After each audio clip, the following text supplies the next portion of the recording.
السلام عليكم ورحمة الله وبركاته. النهاردة إن شاء الله حبايبي هنعمل مع بعض صينية كنافة. هنعملها بحشوة بسيطة واقتصادية. زي ما احنا شايفين صينية الكنافة شكلها حلو جدا، متحمرة ولونها ذهبي واخدة كلها لون واحد زي الجاهزة بالظبط. تابعوني لنهاية الفيديو عشان نشوف هنعمل مع بعض ازاي الكنافة النهاردة.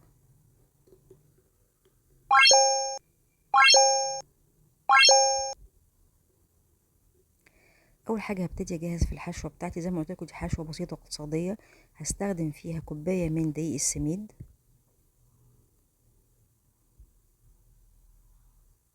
دقيق السميد ده احنا طبعا بنجيبه من عند العطار بالكيلو. كمان معايا نص كوباية من السكر الحبيبات، ومعايا كمان نص كوباية من جوز الهند المبشور الناعم. معايا كمان نص كوباية من سوداني محمص ومجروش، وممكن طبعا تستبدل بأي نوع مكسرات تاني. كمان آخر حاجة معايا كوباية من الكاكاو، أسفة قصدي معلقة من الكاكاو الخام. هبتدي أقلب المكونات دي كلها مع بعض، أخلطهم ببعض كويس بالمعلقة، وبكده تبقى جاهزة معايا حشوة اقتصادية وسهلة جدا أقدر أستخدمها لحشو الحلويات. احنا استخدمنا على فكرة الحشوة دي قبل كده، عملنا بيها صينية جلاش. طبعا الكمية دي كمان كبيرة، ممكن استخدم نصها ونصها اشيله واعمل بيه صينية تانية. ودلوقتي هبتدي اجهز الكنافة بتاعتي. معايا النهاردة نص كيلو من الكنافة. انا بجيبها بحطها في الفريزر تجمد، وبعد كده بطلعها وقت الاستخدام على طول افكها من بعضها زي ما انتوا شايفين كده. بتبقى اسهل جدا على فكرة، تفك معايا بكل سهولة، غير لما بتبقى لسه طازة طرية بتبقى بتشد كده وبتتعب شوية عبال ما اظبطها. لا كده بتبقى سهلة جدا، بتتفرفت معايا زي ما احنا شايفين كده بكل بساطة. هفك فيها كده بايدي واحدة واحدة لغاية لما اخلصها. بتاخدش وقت على فكرة، سهلة كده وسريعة. واي حتة فيها مكلكعة كده بشيلها طبعا على جنب، ما بستخدمهاش. وابتدي بعد كده اكمل شغلي على الكنافة. معايا بعد كده معلقتين من السكر البودرة، برشهم على الكنافة وابتدي اخلطهم بيها، اقلبهم معاها كلها كده كويس. سكر البودرة دوت بيخلي الكنافة تتكرمل لما تدخل الفرن وتاخد لون ذهبي حلو. اقلبهم مع بعض كويس، وبعد كده بتكون جاهزة ان انا اضيف عليها بقى السمن. معايا كوباية من السمنة الدايبة،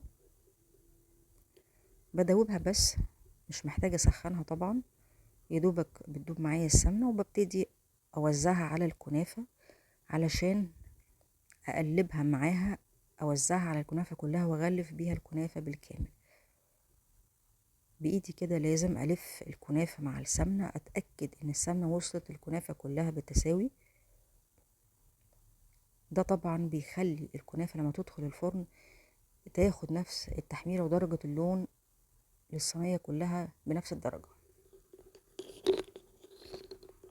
هقلب الكنافة كويس لغاية لما تتشرب كلها بالسمن.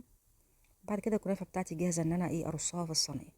بجيب صينية متوسطة زي ما احنا شايفين كده، وبدهنها بمعلقة سمنة، وباخد نص كمية الكنافة وافردها في الصينية. نص كمية الكنافة بالظبط احطها في الصينية واوزعها، وابتدي اضغط عليها اسويها بايدي. هتلاقيها على فكرة بتلم معاكي وبتتساوي بكل سهولة.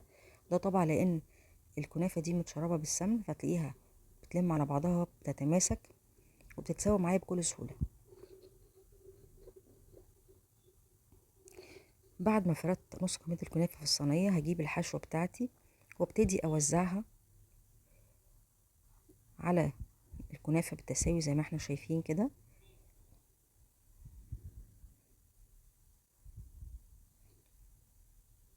خطوات مفيش اسهل من كده.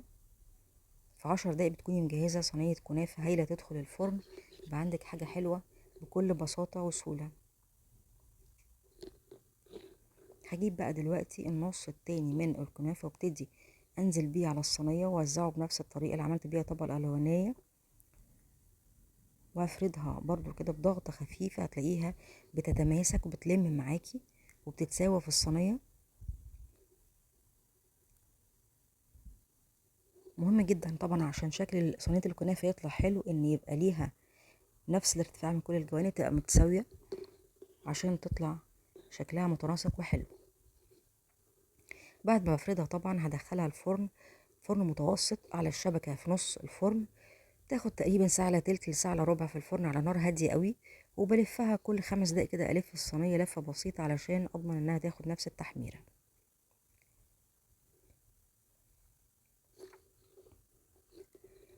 دلوقتي هجهز الشربات بتاعي. هعمل الشربات بنفس طريقة الشربات اللي بنعملها للحلويات اللي عملنا بيها الجلاش، عملنا بيها كنافة قبل كده.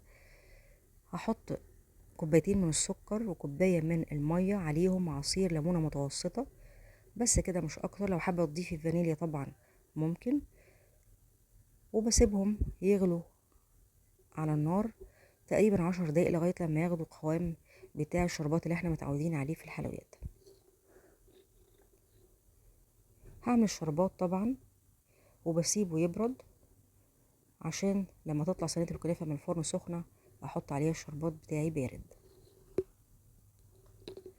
ده شكل صينية الكنافة بعد ما طلعت من الفرن. اخدت ساعة الا تلت بالظبط في الفرن.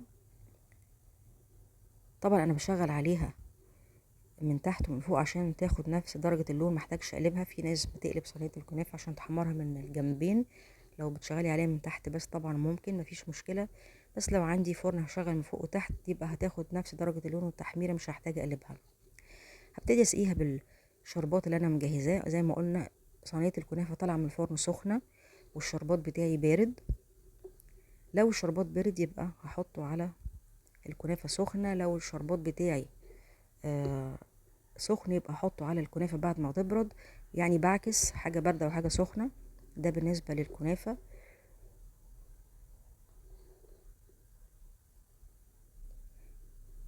شايفين شكل صينية الكنافة قد ايه طالعة متحمرة، لونها ذهبي، واخدة نفس درجة اللون من كل الجوانب، من فوق ومن تحت. لونها تحفة وشكلها حلو ومتناسق زي اللي بنجيبها جاهزة بالظبط. جربوها والف هنا وشفا ليكم ولحبايبكم.